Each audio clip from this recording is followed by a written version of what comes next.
Bonjour à toutes et à tous. Bienvenue dans ce nouveau webinaire de la série dédiée au retour d'expérience industrielle proposée par IDFA Mobility. Comme à chaque session, l'objectif est simple, c'est dépasser le discours technologique et les promesses marketing pour partager des retours concrets, vécus sur le terrain, sur ce qui a fonctionné, sur ce qui fonctionne aussi moins bien, et surtout ce qui est réellement transférable à vos propres environnements industriels. Aujourd'hui, nous allons aborder un sujet devenu structurant pour les usines en quête de performance et de fiabilité, l'intégration d'AGV et d'AMR dans les flux internes. En effet, dans un contexte où les exigences de réactivité et d'optimisation logistique s'intensifient de plus en plus, l'automatisation mobile ne se résume pas juste à un investissement technologique, elle bouscule l'organisation, modifie les modes opératoires et fait évoluer les compétences de vos opérateurs. Elle peut aussi transformer durablement votre performance industrielle à condition de l'aborder avec méthode.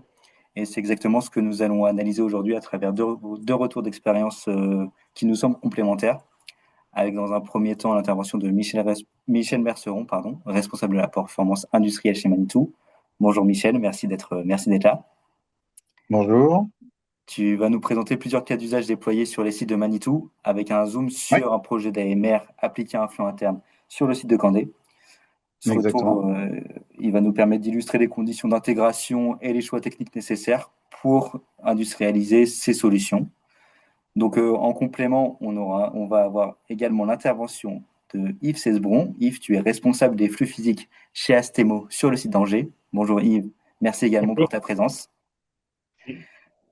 Bonjour Yves, tu vas nous partager un retour terrain très opérationnel sur l'intégration d'AMR avec une présentation de vos motivations, les contraintes que vous avez pu rencontrer sur le site d'Angers, les ajustements que vous avez dû faire en cours de déploiement de la technologie, les résultats obtenus et les enseignements que vous avez tirés issus de votre quotidien de production.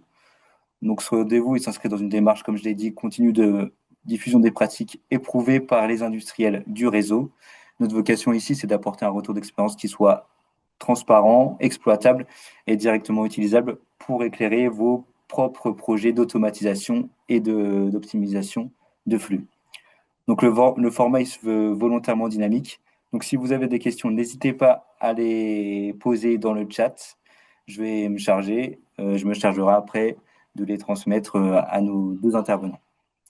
Et enfin, pour finir cette courte introduction, vous recevrez un court questionnaire à la fin de 4-5 questions. Vos retours, ils sont assez importants pour qu'on adapte nos formats, mais aussi les thématiques qu'on traite pour coller au mieux à vos attentes et à vos enjeux.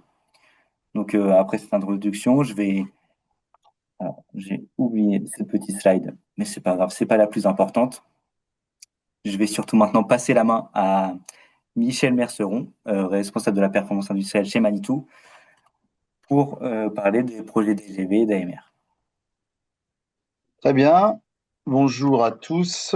Donc moi, Michel Merceron, je travaille depuis 17 ans chez Manitou. J'ai été responsable opérationnel, responsable amélioration continue. Et donc là, je suis en charge de la performance industrielle maintenant depuis 6 ans. Je reviendrai un petit peu sur ce que c'est la performance industrielle chez Manitou.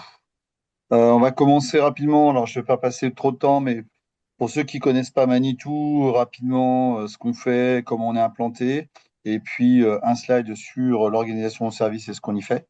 Euh, je vais dresser après, derrière, avec quelques slides, les différents projets qu'on a eus sur AGV, AMR, qu'on a déployés depuis quelques années maintenant, avec un zoom particulier, comme l'a dit Paul, sur un projet dont j'ai été le chef de projet à Candé, sur la nouvelle usine, projet d'AMR. Et puis, globalement, retour d'expérience de ce projet-là, mais qui pourrait valoir aussi pour d'autres projets. Alors, présentation Manitou. Alors, pour ceux qui ne connaissent pas, on est fabricant de différents matériels de manutention. On va résumer comme ça. Manitou, c'est, hop, pardon, merci. Pardon. Manitou, c'est 3 milliards de chiffre d'affaires. On est à peu près stable, 2,8 milliards l'année dernière. 82% à l'export. On est basé à Ancenis, siège social est à Ancenis.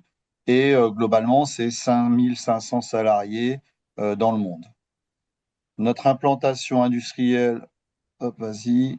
Voilà, donc on a 15 usines dans le monde, dont 10 sites d'assemblage. Le distinguo, site d'assemblage, c'est là où on va faire des produits finis.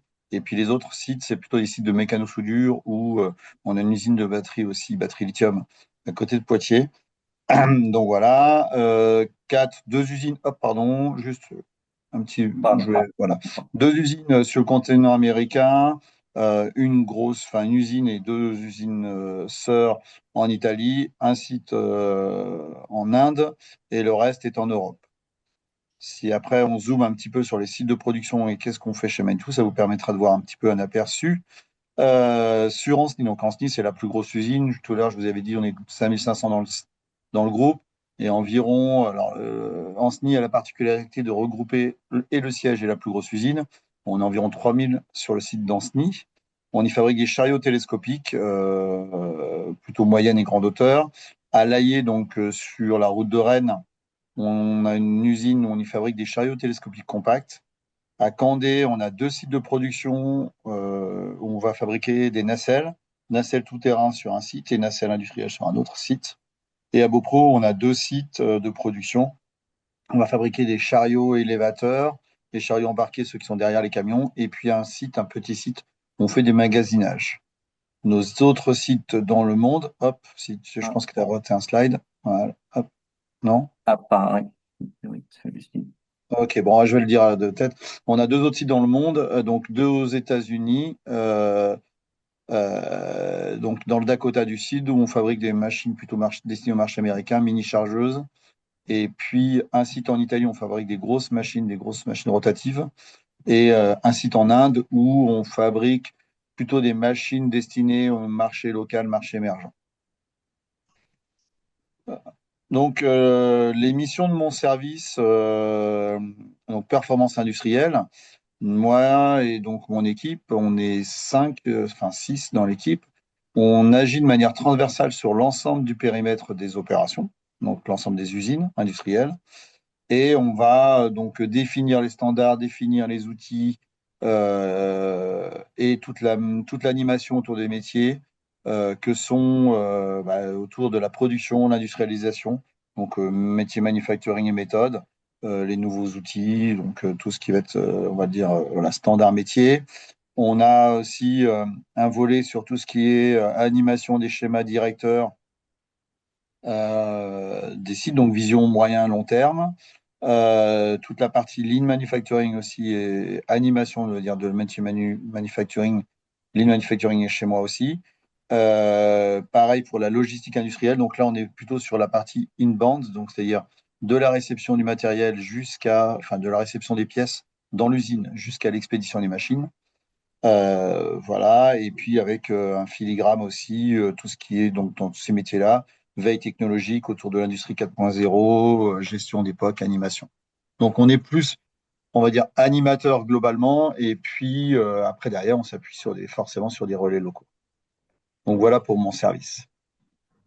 Si je rentre un petit peu dans le vif du sujet, donc AGV AMR, j'ai juste fait un petit slide de synthèse. Vas-y, avance. Hop, je sais pas tout le monde. Alors, il y a des spécialistes. Je sais qu'il y a même des fournisseurs d'AGV et AMR qui sont dans l'audience, mais juste pour ceux qui connaissent pas forcément bien la distinguo entre AGV et AMR.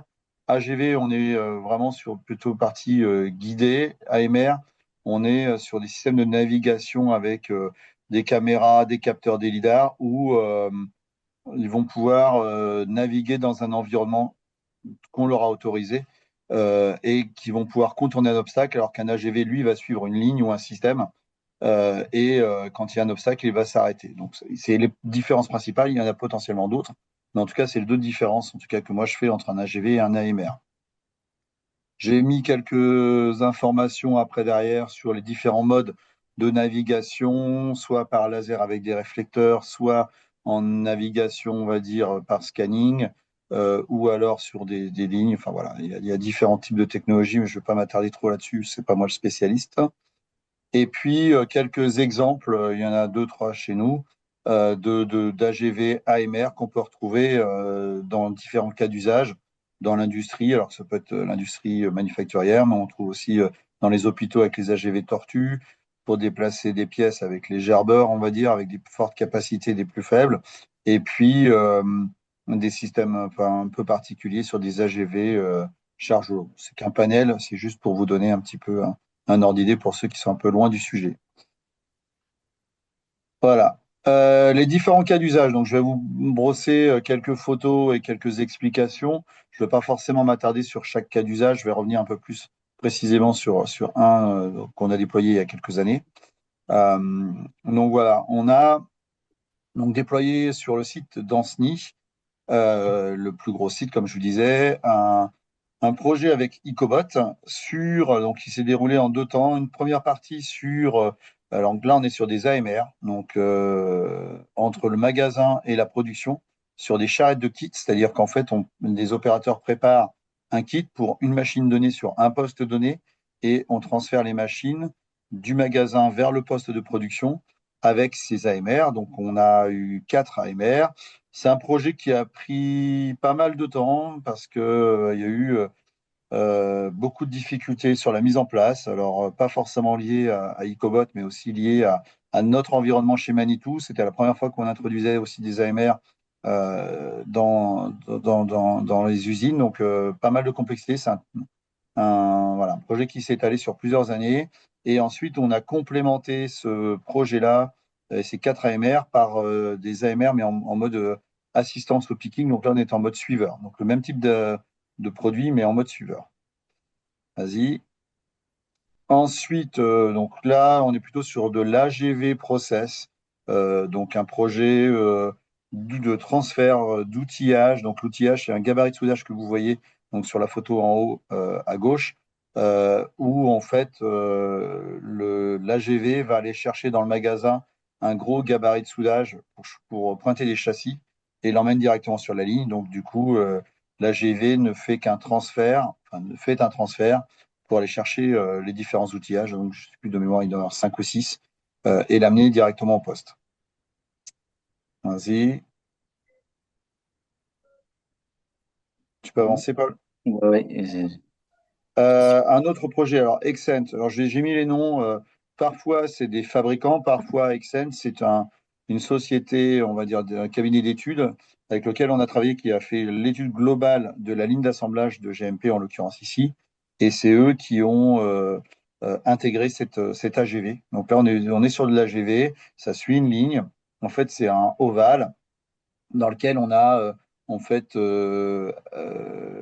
automatisé une ligne d'assemblage de GMP, donc de moteur, avec des montées-baisses. Et donc, du coup, chaque station s'arrête, chaque AGV s'arrête une station et en bout de ligne, euh, ils sont finis, ils sont transférés sur la ligne de montage. Donc là, on avait 12 AGV. Et donc ça, c'est un projet qui a été fait en 2024.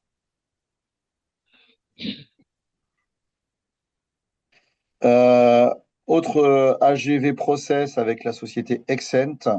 Et là, c'est pour un retour. Donc, ça, c'est pour l'assemblage de flèches. Donc, une flèche, c'est la grosse partie télescopique qu'on va retrouver sur un chariot. Donc, c'est toujours sur le site d'Ancenis. Et donc, là, du coup, cet AGV, son intérêt, c'est d'aller chercher le chariot en fin de ligne d'assemblage une fois que la flèche est finie et de le ramener en début de ligne pour repenser, pour repartir sur un nouveau cycle d'assemblage. Un assemblage où il y a, je crois, une dizaine de postes. Ça, c'est un projet qui était en 2024. Tu peux continuer. Et puis ça, c'est le dernier en date qui est toujours celui-là, c'est encore un projet. Donc c'est SEW, donc fabricant allemand.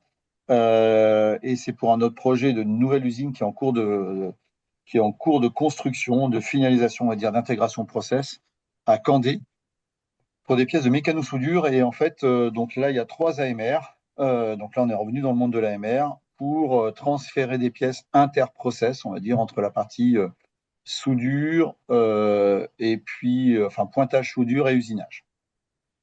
Donc voilà un petit, on va dire, panel de ce qu'on a mis en place comme solution dans les 5-6 dernières années. Et puis là, je vais faire un zoom sur le projet de Candé, que je connais bien, parce que j'étais chef de projet de la nouvelle usine et c'était l'occasion d'intégrer des AMR. Donc, l'usine de Candé, c'est une usine qui est sortie de terre en 2020 et qui a été livrée en 2021. Pour vous donner un peu un ordre d'idée, c'est 14 000 mètres carrés sur un terrain de 8 hectares. Et donc, du coup, on y fabrique de la nacelle, la grosse nacelle de 16 mètres à 28 mètres. Donc, le bâtiment a été livré en 2021 et on a pris un peu plus de temps. On a pris un an globalement pour. Il y a deux grosses lignes de production. Donc, on a livré la première ligne en janvier 2022 et la deuxième ligne en janvier 2023. On a décidé de mettre des flux AMR pareil pour transporter, donc le même cas d'usage qu'à Ancenis, pour transporter des pièces entre le magasin et les lignes de montage. Sauf que du coup, ça faisait 2 ans qu'on était avec la société Ecobot à essayer d'industrialiser les flux sur le site d'Ancenis avec pas mal de difficultés, des relations un peu tendues, un bilan un peu mitigé à l'époque.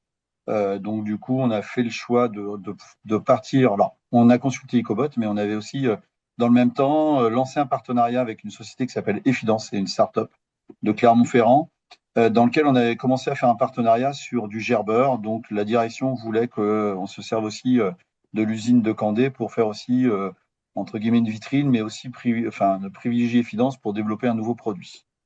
Donc c'est ce qu'on a fait. On a retenu la société Effidence. Vas-y. Donc, juste pour revenir un petit peu pourquoi on a automatisé ces flux, donc c'est pour préparer une charrette de picking que vous voyez en haut à droite. Donc, on a un opérateur, un magasinier qui va faire son picking sur chaque poste.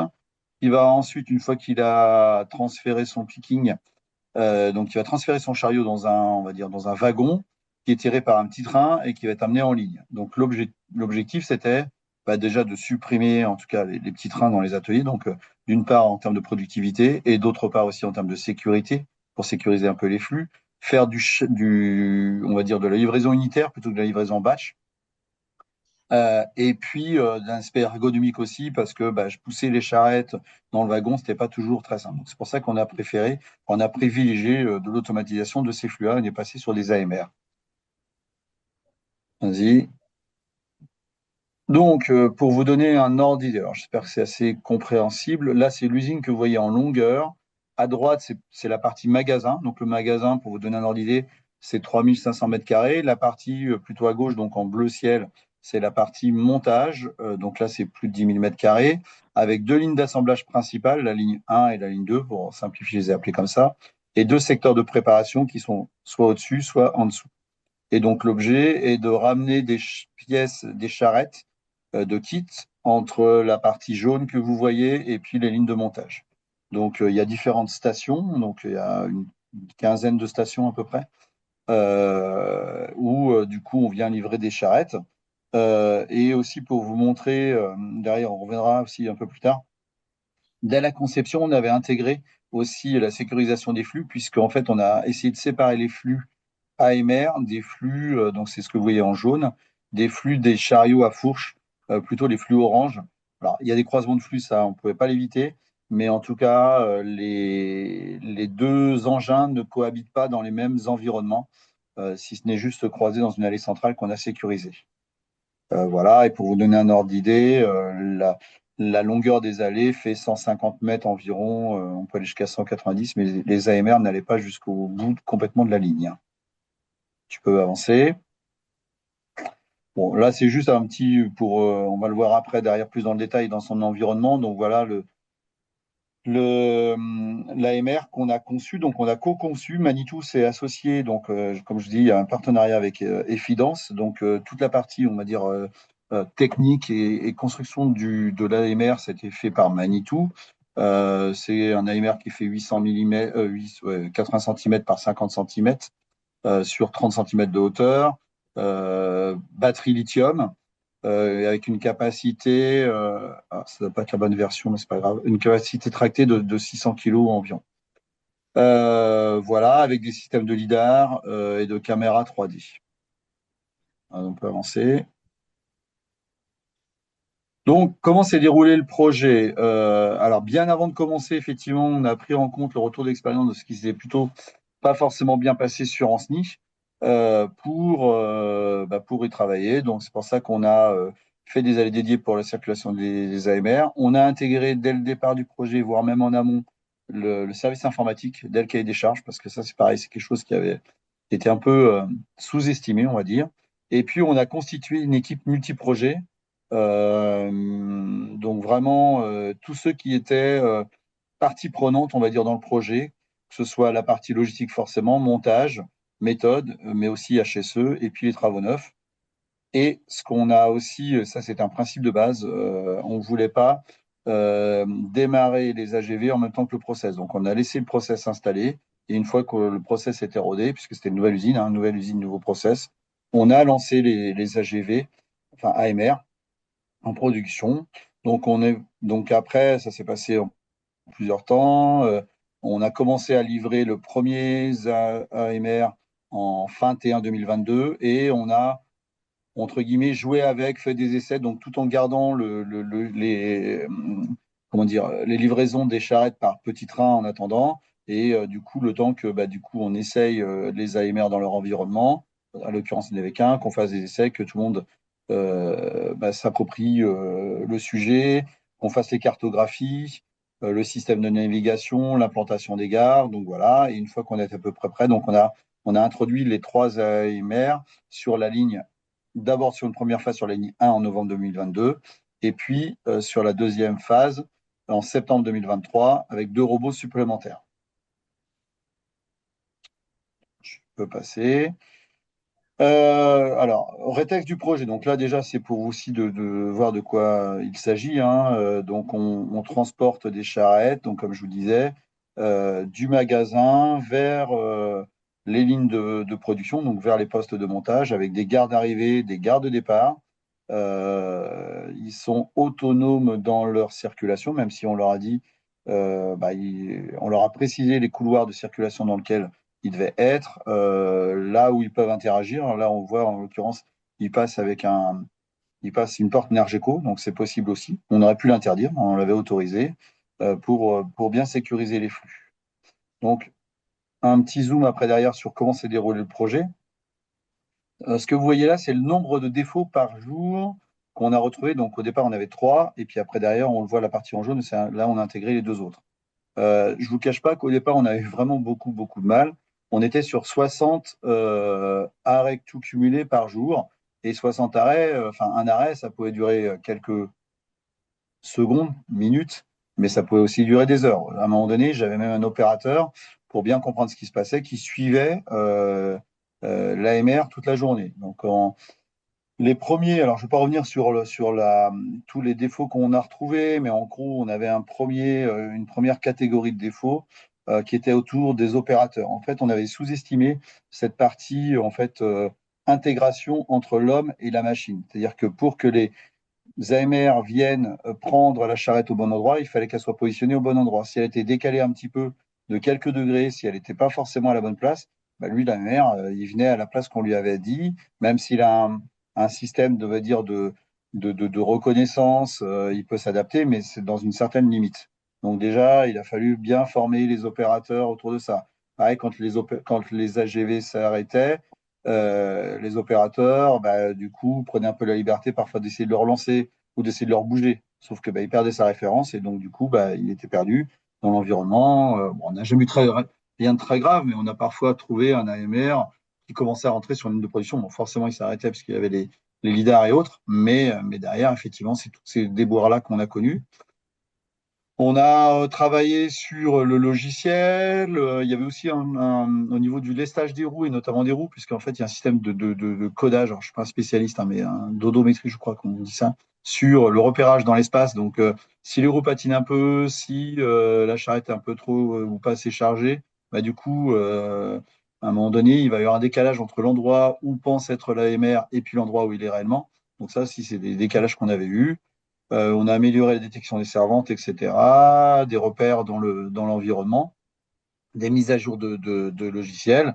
Et vous voyez, alors, ça paraît comme ça sur une échelle de temps assez court, mais je vous assure qu'il a fallu faire preuve d'abnégation et vraiment de conviction pour vraiment, à un moment donné, les AMR, ils étaient, quand moi, alors j'étais chef de projet, j'étais sur Ancenis, je venais de temps en temps sur Candé, à un moment donné, ils étaient complètement arrêtés parce que les gens avaient perdu confiance. Donc il a fallu vraiment mettre quelqu'un à vraiment analyser chaque défaut et faire cas par cas, de faire des essais, de voir si ça améliore ou pas. Et puis globalement, bah, on a réussi à revenir, mais il a fallu quand même pas loin de 8 10 mois. Et puis derrière, il s'agit d'un nombre d'arrêts. Non, c'est un nombre d'arrêts. Effectivement, c'est juste un nombre d'arrêts. Donc, c'est des arrêts cumulés. Euh, on voit qu'il y a eu un petit pic quand on a introduit les deux autres robots, mais rapidement, en quelques jours, on est revenu à peu près à la normale. Et puis après, derrière aussi, pour lui dire que tout ça, c'est fragile, il y a eu une norme, alors je ne sais plus laquelle, ça devait correspondre à quelque chose de normatif, introduction d'une nouvelle norme. On s'est redégradé parce qu'il a fallu changer les paramètres. Mais par contre, voilà. Donc aujourd'hui, on est à un ou deux défauts par jour. Quand je dis défaut, c'est incident. Donc ça va être quelques secondes. Souvent, aujourd'hui, on est autour de quelques secondes ou quelques minutes. Mais ça n'empêche pas le flux de production. En taux de service, on est quasiment, alors je ne l'ai pas remis là sur ce slide-là, mais on est sur des taux très satisfaisants. On n'arrête pas aujourd'hui la production à cause d'un arrêt d'AMR. Voilà, et pour finir, un petit slide de synthèse. Donc voilà, donc le rétexte qu'on a fait sur ce projet-là, mais qu'on se fait aussi sur d'autres, hein, c'est vraiment impliquer tous les services et pas forcément que les services directs, mais aussi les services qui peuvent être en interaction avec les AGV et AMR pendant la phase projet. Vraiment travailler sur sécuriser ces flux. En fait, à Candé, je ne crois pas avoir de mémoire de collision parce qu'on a vraiment fait attention à ça, mais à Ancenis, c'est régulier. Et quand je dis régulier, je ne sais pas, peut-être une fois par mois, où un AMR se fait cogner par un chariot à fourche. Alors, je ne vous raconte pas la différence de taille, même si on a sécurisé les AGV, enfin les AMR avec des détections, même si on a sécurisé avec des radars autour, avec des bips des chariots, ça arrive encore. Voilà. Après, c'est pareil, les piétons, donc tout ce qui vient interférer l'AMR dans sa livraison, bah, du coup, ça vient des perturbations, il s'arrête et donc du coup, il ne délivre pas jusqu'à parfois être en retard par rapport à la production. Il y a aussi quelques cas où nous, on a eu le cas, des endroits où il y a des interactions avec le process, c'est-à-dire qu'une traversée de pont roulant entre deux lignes, il faut bien faire communiquer votre engin avec le process. Donc parfois, il faut que s'assurer qu'en termes de Wi-Fi, où ça peut être des contacts différents, mais ça c'est des choses qu'il faut faire attention. J'en ai reparlé tout à l'heure, effectivement, il ne faut pas sous-estimer le facteur humain, hein, et la conduite du changement. Les gens n'ont pas été, on n'a pas reconnu vraiment de gens contre les AMR, mais pas forcément favorables. Et puis, à un moment donné, quand ça ne marchait pas, ben, en fait, les gens perdaient confiance dans le système. Ils disaient, de toute façon, ça ne marchera jamais. C'est des AMR, etc. De toute façon, c'est des robots. Et aujourd'hui, je pense que si on les enlève, on ne le fait pas, mais le peu de fois où ils étaient en révision, ben, on voit que ça manque. Mais effectivement, si ça marche pas, bah, c'est facilement un moyen pour ne pas les utiliser. Et puis voilà. Ouais, un point qui est important, les causes de dysfonctionnement. Et il y en a eu un paquet, hein, je ne vous ai pas tout raconté, mais c'était même parfois on a eu un cas, je vais vous donner une idée, c'est qu'à un moment donné, on avait des AMR qui s'arrêtaient dans une allée, on ne savait pas pourquoi, et toujours au même endroit et à certaines heures. Et en fait, on a fini par comprendre que c'était le rayon de soleil qui reflétait dans un skydome. Et donc, du coup, lui, l'AMR, il voyait ça comme un objet, sa caméra. Et donc, du coup, il s'arrêtait là. Donc, il a fallu qu'on modifie certaines zones, qu'on annule, en fait, cette partie-là. Mais voilà, des choses, on n'aurait jamais pensé à ça, quoi. Et puis, ça aussi, c'est un point important, c'est-à-dire que le temps de durée d'un projet, on le connaît, alors ça va dépendre, mais un an et demi. Mais en fait, le projet pour l'introduction d'un AMR dans un process ne s'arrête pas au moment où on l'introduit. Alors, là, en l'occurrence, on a mis plusieurs mois, mais c'est à minimum plusieurs semaines. Et effectivement, il faut se dire que ça continue, l'intégration dans le process jusqu'à ce que ça marche. Et ça, il ne faut pas hésiter là-dessus. Et puis, juste une petite dernière phrase. Effectivement, vous avez vu un peu le distinguo entre AGV, AMR. En fait, finalement, notre AMR, il a presque plus se comporter comme un AGV parce qu'on lui a interdit au fur et à mesure, certains comportements. Et avec le recul, je me dis peut-être que si on avait fait de l'AGV direct, on aurait peut-être eu le même résultat. Alors aujourd'hui, ça marche, mais qu'à un moment donné, effectivement, on a peut-être regretté de ne pas directement été vers le GV, ce qui a été peut-être moins coûteuse, je ne sais pas trop, je ne suis pas certain, mais en tout cas beaucoup moins compliqué à mettre en œuvre. J'ai tenu le timing, j'espère. C'est fini pour moi. Super, merci Michel pour cette présentation. N'hésitez pas si vous avez des questions, c'est peut-être le bon moment avant de passer sur le rétexte de la part d'Astemo. En attendant, moi j'avais quand même une question. Tu as parlé des deux principaux finalement fabricants avec qui tu as travaillé, Ecobot et Fidance, mais tu n'as pas parlé d'intégrateur. Ces deux fabricants faisaient aussi l'intégration. Alors, Ecobot sont intégrateurs, fabricants et intégrateurs, et en l'occurrence, Efidance faisait aussi l'intégration. Ok. Euh, ouais, Donc, tu n'avais un homologue pour les deux phases. oui, Ok. mais c'est comme ça. Après, ça dépend des projets. Effectivement, Ouais, pour ces deux constructeurs-là, c'était le cas. Si on avait pris Mir, ça aurait été différent. ok. Et aujourd'hui, est-ce que dans votre service, vous avez développé une méthodologie particulière pour identifier des besoins en AGV ou en AMR avec des tests progressifs, des Alors, scénarios de perturbation? déjà, on a identifié, enfin bien être convaincu du cas d'usage. C'est-à-dire qu'aujourd'hui, la simplification pourrait se dire, bah, moi, je veux un AGV, enfin, je veux un AMR pour. Mais après, derrière, il faut bien comprendre pourquoi on le veut. Je n'ai pas parlé, mais il y a aussi certaines contraintes, c'est-à-dire des contraintes en termes de planité du sol. Il faut que, enfin, mettre un AGV, alors ça dépend du type d'AGV, mais des AGV comme on a vu, dans un environnement où le sol est pas top, où il y a des rigoles ou enfin voilà, les conditions sont pas du tout réunies. Donc on est plutôt et on travaille avec les achats et voilà, déjà de bien comprendre pourquoi ils veulent mettre un flux, qu'est-ce qu'ils veulent mettre et essayer de les orienter dès le départ vers le bon type d'AGV ou d'AMR. On est plutôt là-dessus, puis après bah, Ok. c'est de la méthodologie projet comme on connaît aujourd'hui dans beaucoup d'entreprises. Ok. Et dernière question, on parlera là aujourd'hui que de cas d'usage en intérieur. Est-ce que, il y a des cas d'usage que vous avez imaginés en extérieur aujourd'hui ou est-ce que, enfin, lié à ce que tu viens de dire sur la complexité du sol, aujourd'hui, des AGV ou des AMR en extérieur, c'est trop complexe? Alors, on va dire la complexité du sol en extérieur, ça va être détourné. Alors, il faut pour tout vous dire aussi, Manitou est fabricant d'engins industriels et on est en train de développer aussi nos propres. Enfin, en tout cas, on n'est pas en train de développer, on est en train de la côté R&D a aussi automatiser des chariots aujourd'hui frontaux, à travailler de manière autonome. Donc voilà. Après, en extérieur, il y a d'autres complexités bah, qui sont liées à l'environnement, qui sont liées aussi aux différents modes de navigation. Voilà. Aujourd'hui, non, on se limite en intérieur, mais clairement, on y viendra et j'espère bien qu'on y viendra avec du matériel Manitou qu'on pourra utiliser dans quelques années. Ok, très bien. Merci Michel. Et ben maintenant, pardon, on va passer à Yves qui va nous présenter son cas d'usage pour Astemo. Je te laisse la main, Yves.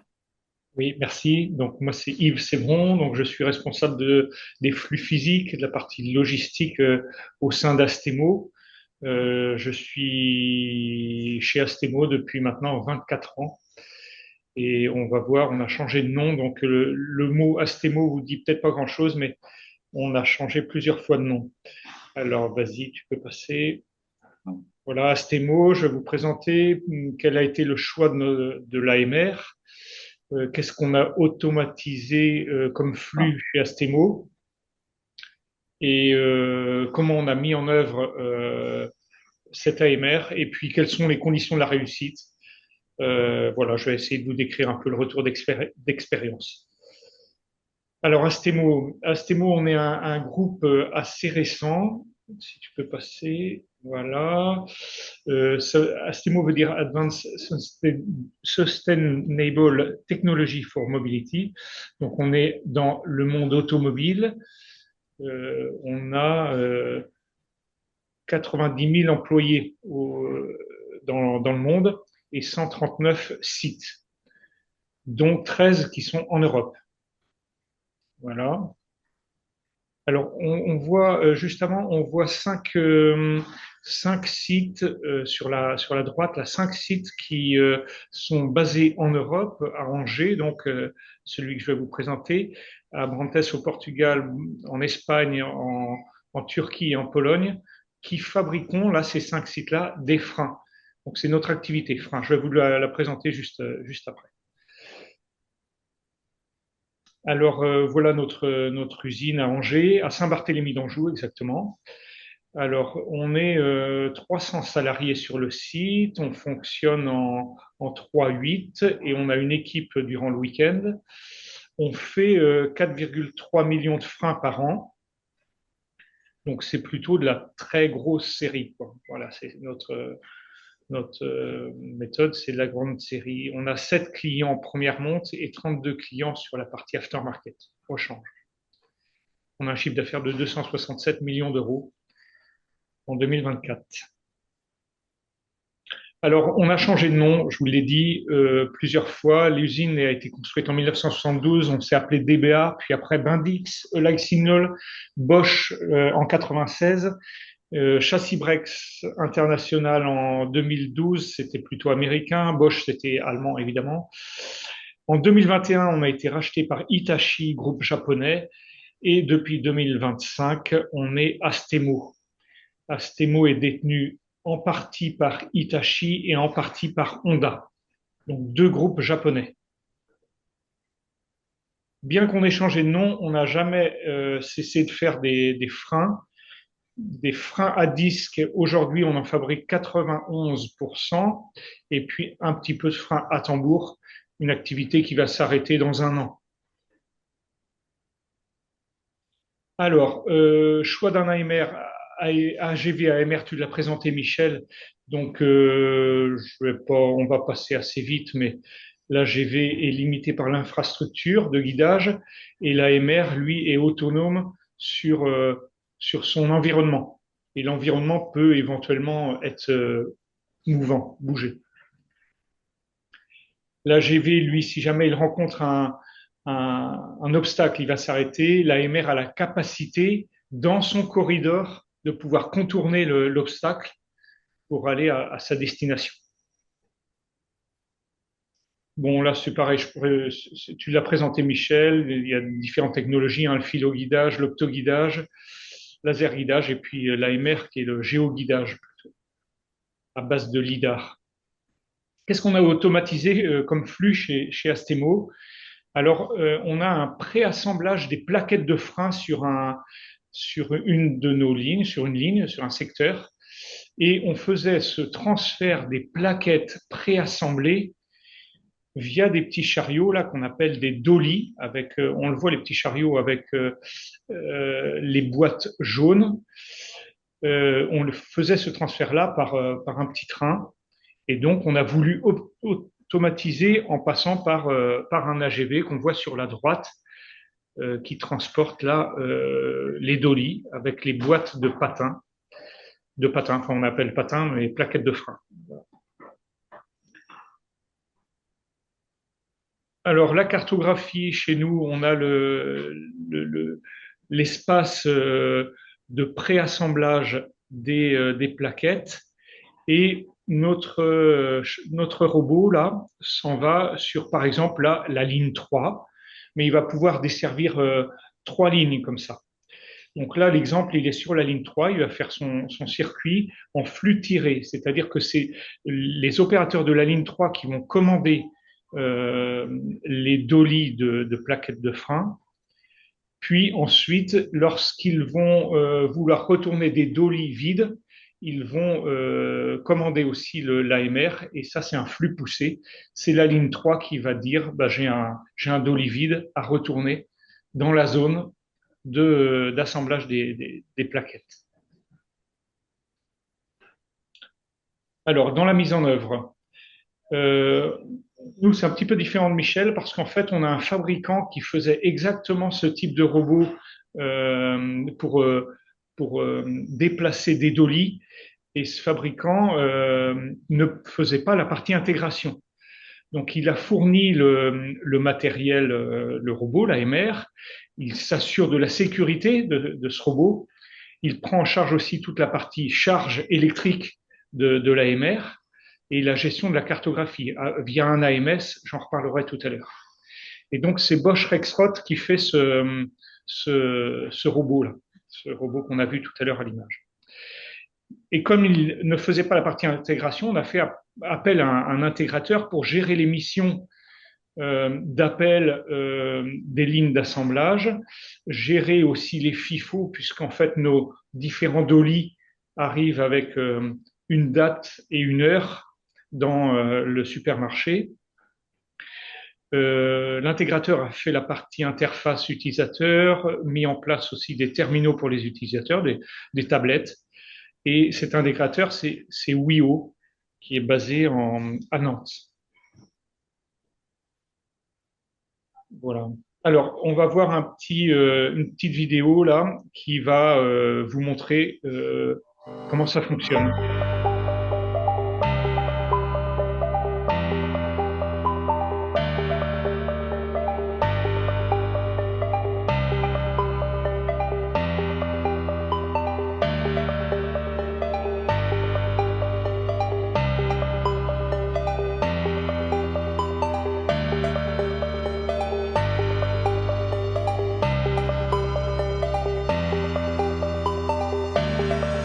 Ça, ce sont les tablettes de commande d'émission.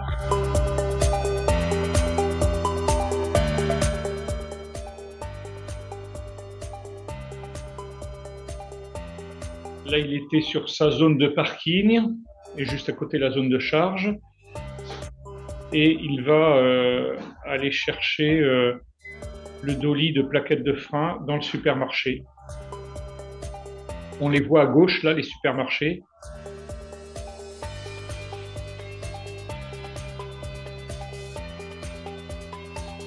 Il y a la particularité lors de l'approche finale de se déplacer sur la base d'un trait bleu qu'on voit au sol, pouvoir se positionner très précisément.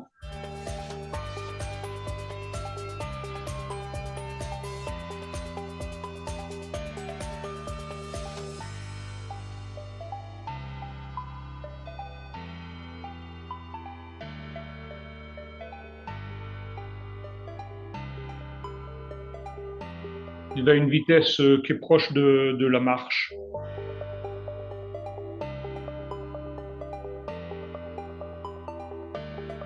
Ça, c'est la dépose sur ligne d'assemblage. Et c'est la reprise des emballages vides, enfin des dolly vides.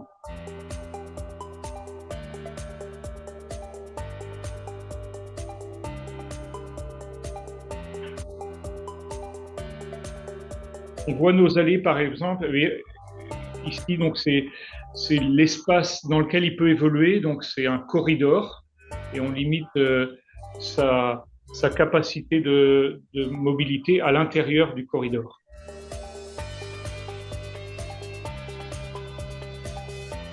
Là, c'est la gestion des ordres de production et du FIFO. Et ça, c'est l'AMS qui permet de suivre l'avancée des robots sur son corridor. On voit les deux robots évoluer. Voilà, on voit sa capacité à contourner un obstacle.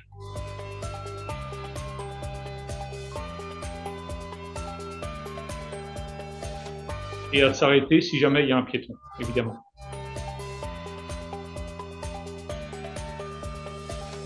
Là, ils sont mis en zone de charge.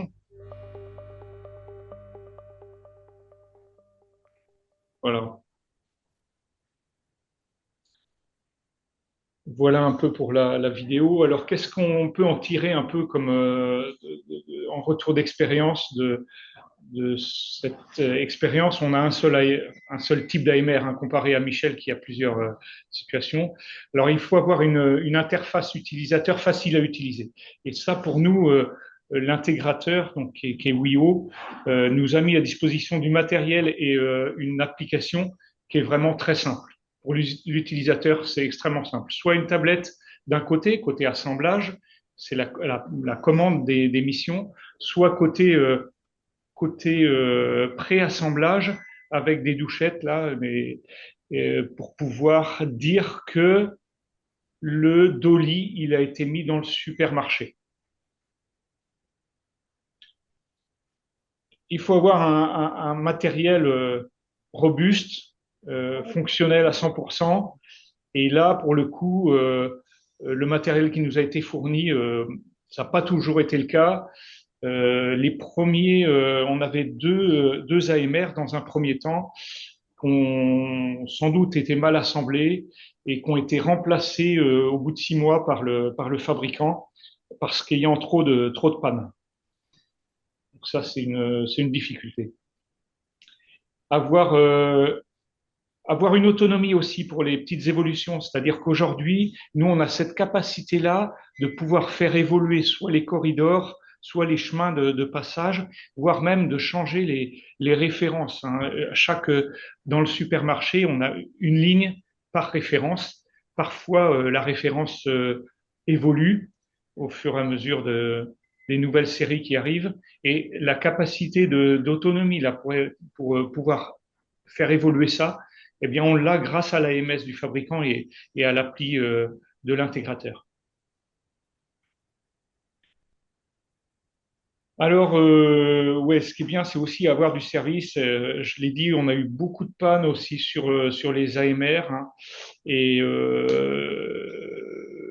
et on s'attend aussi dans le monde industriel, dans le monde automobile, à avoir de la rapidité de dépannage. Ça n'a pas été le cas avec notre fabricant. Ça a été beaucoup mieux du côté de l'intégrateur. Il y a eu peu de pannes côté intégration, juste au début, quelques petits bugs.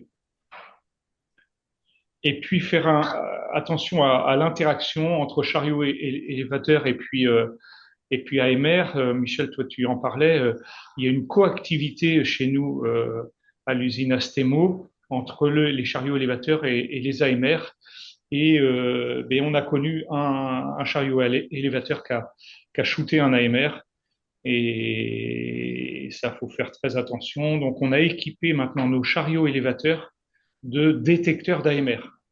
On a mis en place sur chaque AMR une petite puce qui permet au chariot élévateur, au moment où il s'approche de l'AMR, d'être ralenti à 1 km/h. Donc, vraiment très faiblement. Voilà.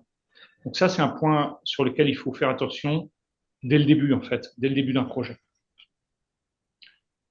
Voilà, ici, c'est la présentation de l'AMS. On a un très bon AMS, très souple, facile à utiliser, fourni par Bosch Rexroth. Les points qu'on voit sur la carte, là, sont bougeables sans problème, facilement. On peut en créer des nouveaux points, on peut en supprimer. Les routes, on peut les faire facilement, les corridors également. Donc une simplicité du côté AMS. Voilà un peu la présentation de notre AMR chez Astemo. Je reviens, merci Yves. Je reviens à cette slide euh, parce que tu avais quand même une particularité sur ton projet d'intégration AMR, c'est que lorsque vous avez cherché un AMR, vous étiez sur une application bien précise et vous aviez un besoin bien précis qui était un besoin en monofourche, Oui. ce que finalement très peu de fabricants d'AMR faisaient. Mais Donc oui, vous étiez contraint. comme on a lancé le projet en 2023 et Bosch Rexroth était le seul fabricant à faire de la monofourche qui rentrait pile poil sous les dollies avec des dimensions voilà, propres au dolly, au petit chariot de plaquettes de frein. Et donc, ça a changé puisque maintenant, il y en a d'autres qui ont développé des matériels un peu similaires. Mais en 2023, c'était le seul. On a une question dans le chat qui demande à toi, Yves, je pense. Bonjour. Avez-vous prévu l'évolution des opérations avec l'ajout d'AMR de marques différentes et comment avez-vous prévu de résoudre les challenges d'interopérabilité à venir? Interra- Interopérabilité, c'est sans doute entre différents AMR, AGV, sans doute, j'imagine. C'est peut-être Michel qui peut plus en parler, parce que nous, pour l'instant, on n'a qu'un seul type de matériel. Bah, la difficulté, effectivement, dans ce monde-là, c'est la cohabitation sur le même environnement de différentes marques. Et après, derrière, on est obligé d'avoir, on va dire, l'AMS qui va régencer tout avec une notion de maître-esclave. Aujourd'hui, on n'a pas eu l'occasion de le faire, on n'a pas cherché à le faire non plus. Effectivement, c'est le sujet qu'on regarde. Euh, c'est pas impossible, on n'a pas franchi le pas encore. Très bien, merci, merci Michel. Moi, je reviens sur un sujet, Yves, sur notamment l'ajout des capteurs que tu as dû mettre en place sur tes chariots élévateurs pour capter la présence d'AGV AMR. Comme tu disais, c'est quelque chose qu'il faut prendre en compte. Toi, dans ton projet d'AMR, c'est quelque chose que tu n'avais pas budgétisé à la place. Est-ce, Et oui. Et qu'on a est-ce qu'il- ajouté et que après vous coup, effectivement. Ouais. et donc dans ta notion de ROI sur finalement l'intégration d'un projet AMR, c'est quelque chose qui Bah, ça le réduit, mais à la ça fois, le réduit. quand on a un AMR qui a été shooté par un chariot élévateur, bon, après, on se pose des questions et on se dit bah, comment on peut continuer à, à vivre avec cette coactivité entre les chariots élévateurs et les AMR. Donc, il faut trouver des solutions pour éviter que ça se reproduise. Mais effectivement, ça baisse le ROI, c'est sûr. Et donc, toi, Yves, ton point de vue, finalement, après ce retour d'expérience sur l'intégration d'un AMR, est-ce que cette solution, elle te semble intéressante? Est-ce que chez Astemo, il y a la possibilité, finalement, de retravailler sur ces sujets-là? Ou pour autant, finalement, la relation avec, avec le fabricant, vous avez un peu refroidi, entre guillemets? Pas vraiment refroidi dans le sens où on a d'autres projets là qu'on veut lancer dans les prochains mois sur d'autres flux. Donc on est assez confiant malgré tout. Mais c'est vrai qu'on sera extrêmement vigilant dorénavant sur le matériel, sur la fiabilité, sur la robustesse du matériel avec l'expérience qu'on a eue et sur la capacité aussi aux fabricants à fournir du service, à être présent et répondre rapidement et dépanner rapidement. Ça, c'est sûr. On sera extrêmement vigilant. Ok. Moi, je reviens de ton côté, Michel, parce que ce qu'on a vu avec Bosch Rexroth, un des avantages, c'est finalement la possibilité d'avoir un AMS, enfin de pouvoir bouger finalement l'AMS, sa cartographie sans passer par le fabricant. Est-ce que de ton côté, c'était possible avec EcoBot ou Efidance, ou tu étais obligé de passer par ces Non, intermédiaires? effectivement, ça c'est quelque chose qui est très bien et je les envie un peu parce qu'aujourd'hui, que ce soit sur Efficience, alors, on n'a peut-être pas été jusqu'au bout du bout avec eux sur ce sujet-là, mais on voit que c'est toujours à leurs mains. Alors, certaines, on peut aller modifier certaines positions, certaines trajectoires, mais si on veut être un peu plus global, il faut refaire une cartographie. Et dans ce que j'ai vu moi, alors je ne suis pas un utilisateur non plus. Final, mais c'est que c'est plus complexe en tout cas à faire comme modification. Donc c'est vrai que si d'autres ont d'autres idées, faites bien attention à l'AMS et effectivement à la facilité de s'en servir et de le déployer après. Ça sera aussi gagner en autonomie parce qu'à chaque fois que vous faites intervenir un intégrateur ou même on va dire le fournisseur, hein, c'est des coûts en plus, c'est du temps d'arrêt. Donc ouais, c'est un sujet important. Mais effectivement, nous, on n'a pas été sur des solutions aussi simples que ça, parce qu'on n'avait pas forcément identifié ce sujet-là dès le départ du projet. Ok. Et finalement, pour conclure, je vais vous demander à tous les deux s'il y avait une notion, un élément à retenir quand on se penche sur l'intégration d'un projet, la mise en place d'un projet d'AMR ou désolé. On Qu'est-ce a du qui... mal à t'entendre là. Paul, Ah, on a du pardon. mal à t'entendre. Ouais, vas-y. Je recommence. Ouais. Ouais. Est-ce que c'est mieux? Si vous avez, pour finir, si vous aviez finalement un élément à prendre en compte, un enseignement à donner lors de l'intégration d'un projet d'AGV ou d'AMR, qu'est-ce que ça serait pour vous? Michel, je te laisse commenter. Bah, c'est bien penser le projet dès le départ, et on le voit aujourd'hui sur Anceny. Et c'est pour ça que le projet, en fait, il dure dans le temps, parce qu'en fait, les conditions n'étaient pas forcément réunies pour que tout se passe bien. Donc, c'est déjà mettre en place, effectivement, le bon environnement, les bonnes conditions, bien préparer, bien réfléchir au cas d'usage qu'on veut déployer avant d'y aller, et pas forcément, moi j'ai le cas, alors, des gens que je croise et que j'ai vu aussi, même chez Manitou, intéressés par les technologies en se disant, voilà, effectivement, on rentre 4.0, etc. Mais il ne faut pas non plus se laisser embarquer par la technologie. On le regrette après derrière, financièrement déjà. Et puis après derrière, c'est des sujets qui peuvent enfin, être très bien pris, comme c'est des sujets qui peuvent mourir de même parce que si, je l'ai vu dans d'autres entreprises, hein, quand j'ai fait aussi des benches externes, on voyait un AMR, mais il était limité dans un coin où il faisait juste quelques allers-retours parce que bah, du coup, trop de difficultés à l'intégrer, les gens ont laissé tomber et au final, on n'a pas déployé. Donc, il faut vraiment bien intégrer le besoin, bien définir son besoin, son cas d'usage, bien intégrer tout le champ d'action et son environnement. Et puis après, effectivement, on peut dérouler le projet. Ok, merci Ouais, Michel. ce que j'ajouterais moi de mon côté, c'est plutôt, c'est aussi de s'assurer que le matériel il est bon, encore une fois fiable en allant voir ailleurs, faire du benchmarking sur d'autres sites où ce matériel est déployé, et puis avoir du matériel pas trop récent, enfin du matériel qui a déjà tourné en fait, qui a déjà tourné ailleurs Mhm. depuis plusieurs mois, plusieurs années. Ok, donc avoir finalement des technologies qui sont trouvées chez d'autres. Et ben, écoute, merci, merci à tous les deux pour vos témoignages respectifs qui étaient très intéressants. Euh, Merci pour votre attention.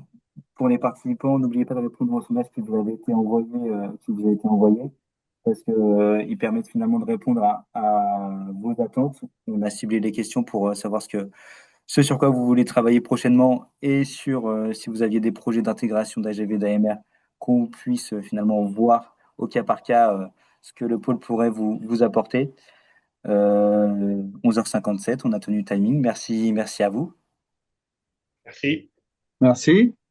merci Merci pour le Paul. temps consacré. Mm. Et puis on va s'arrêter là. Merci et bonne journée à tout le monde. Bonne journée à tous. Au revoir. Merci. Au revoir. Au revoir.